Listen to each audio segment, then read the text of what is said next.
सिर्फ NEET qualify करना ही enough नहीं होता है। हर साल काउंसलिंग के दौरान हजारों स्टूडेंट अपनी छोटी छोटी मिस्टेक्स की वजह से अपनी सीट लूज कर देते हैं।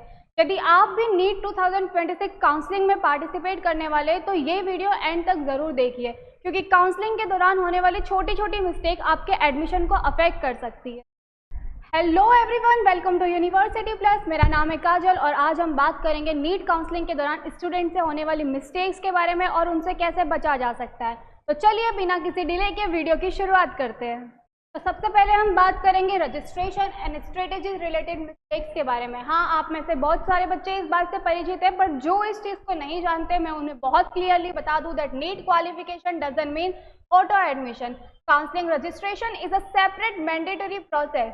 बिल्कुल सही सुना आपने, काउंसलिंग के लिए रजिस्ट्रेशन कराना एक सेपरेट प्रोसेस है जिससे फॉलो करना मस्ट है, क्योंकि यह आपकी काउंसलिंग का सबसे पहला स्टेप है। दूसरा हमारा टॉपिक सिंगल टारगेट से रिलेटेड है। आप में से कई सारे स्टूडेंट ऐसे हैं जो या तो एमसीसी या फिर स्टेट काउंसलिंग को अपनी एक लौती प्रेफरेंस रखते हैं, पर ऐसा हो सकता है कि आप मल्टीपल ऑप्शन अपने लिए खुले रखें ताकि आपको सीट अलॉट होने के चांसेस ज़्यादा रहे। तो आपसे ये दरख्वास्त है मेरी कि आप अपने लिए अलग अलग रास्तों को खुला रखें। तीसरे टॉपिक पर आते हैं, that is last date delay. ये हमारे उन बच्चों के लिए है जो कि लास्ट डेट आने का इंतज़ार करते हैं या फिर किसी कारण से लास्ट डेट तक पहुंच जाते हैं। उन बच्चों को मैं बता दूं कि पेमेंट फेलियर, टेक्निकल इश्यूज, ऐसे कुछ प्रॉब्लम्स हैं जो लास्ट डेट पर आने के चांसेस बढ़ जाते हैं। तो आपसे मेरा निवेदन है कि इसका इंतज़ार ना करें, लास्ट डेट आने तक का वेट करने से अच्छा है आप एक अच्छे रीजनेबल टाइम के अंदर ही अपना सारे प्रोसेस को कंप्लीट कर लें। चलिए आगे बढ़ते हैं, जो कि अगला पॉइंट है चॉइस फिलिंग स्ट्रेटेजी से रिलेटेड। मैं आपको एक कॉमन मिस्टेक पढ़ के बता देती हूँ, that filling colleges preference in a rush without research, filling name blindly और blindly copying someone else's choice list. सबकी चॉइस लिस्ट आपकी चॉइस लिस्ट हो ये ज़रूरी नहीं होता। आप अपना किसी नॉन की चॉइस लिस्ट को अपनी चॉइस लिस्ट नहीं बना सकते, क्योंकि हो सकता है कि उन्हें जो चीज़ प्रायोरिटी पे रखनी हो वो आपके लिए प्रायोरिटी ना हो। तो किसी और की चॉइस लिस्ट को फॉलो करना या किसी से इन्फ्लुएंस होना ये सही नहीं है। आप अपने हिसाब से अपने डिसीजन लीजिए, क्योंकि आपको एक स्मार्ट अप्रोच अपनाने की बहुत ज़रूरत है। इसके लिए आप कॉलेज की एनुअल फीस, उसकी लोकेशन, उसकी बॉन्ड पॉलिसी, फैसिलिटीज, सभी चीज़ों को ध्यान में रखिए।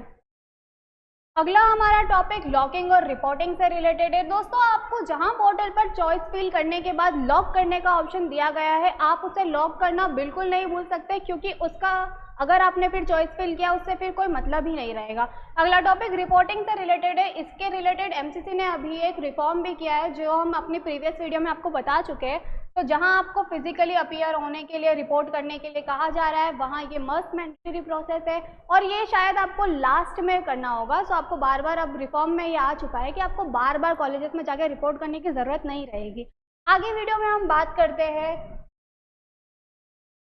असेंशियल डॉक्यूमेंट से रिलेटेड। डॉक्यूमेंट से रिलेटेड हम अपने प्रीवियस वीडियो में भी बात कर चुके हैं और इस वीडियो में भी हम देख लेते हैं कि नीट कैंडिडेट्स को अपने एडमिट कार्ड, अपना स्कोर और AIR रैंक कार्ड, यानी अपना स्कोर कार्ड और एडमिट कार्ड को अपने पास रखना ही है।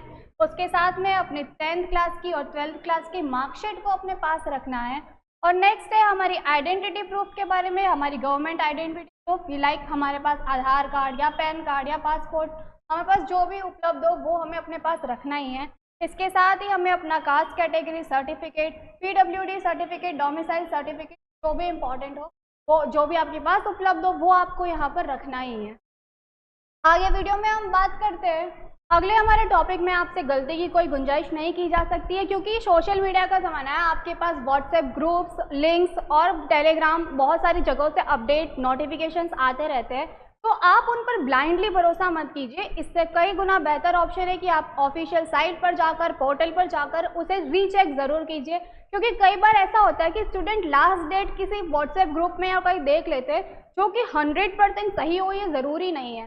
तो आप प्लीज़ ऑफिशियल साइट पर जाकर पहले इनका रीचेक करें, उसके बाद ही उन पर भरोसा करें। आगे हम वीडियो में बात करेंगे फीस एंड बॉन्ड पॉलिसीज़ के बारे में।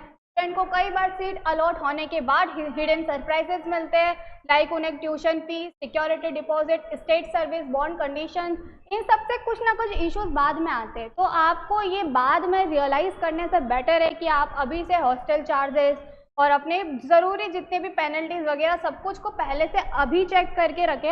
अभी आपके पास टाइम है तो आप उस पर रिसर्च में लगाइए, आप उन चीज़ों को अभी से ढूंढ के रखिए, बाद में पछताने से कुछ नहीं होता है। सीट अलॉट होने के बाद में रिग्रेट कर, इससे बेटर है कि आप अभी से उन चीज़ों पर काम करें। आगे हम बात करते हैं, आगे वीडियो में हम काउंसलिंग को स्टेप बाय स्टेप समझने का प्रयास करते हैं। तो आपको सबसे पहले अपना ऑनलाइन रजिस्ट्रेशन कराना है और फीस पे करनी है। उसके बाद हमारा सेकेंड स्टेप क्या है, fill college choices according to your preference and lock them.